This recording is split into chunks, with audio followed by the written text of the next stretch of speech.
teaching, and my job is to work with students, and I love working with students. I get much more excited being in class in person with them, especially with labs, rather than having to do everything distance, but there's merit in some distance as well.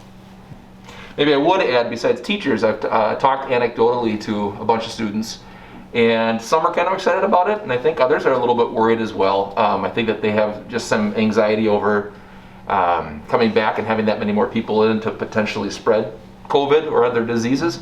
And I think also students have kind of gotten used to this hybrid, and with a lot of transitions, with a lot of changes, even going back to 4 days a week, which kind of in a sense is more normal, this is another shift, another change.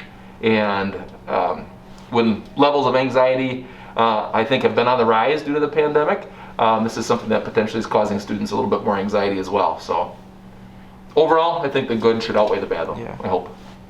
On March 30th, OHS students filled the hallways and classrooms once again. This is the first time in a year since the senior class has been together, 4 days a week with distance learning on Wednesdays. I find it better to be more hands-on and like be in the same classroom where you're actually under view of a teacher and you can ask questions freely without like having to be over a Google Meet or like having to set up a Google Meet or email the teacher. It's totally different having to wear the face masks in here. It kind of like muffles everybody's, like when they're trying to be like talking in the class, sometimes it just doesn't, like you can't really hear them sometimes.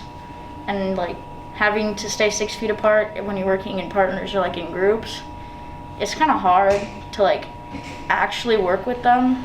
So it's just a bit difficult now.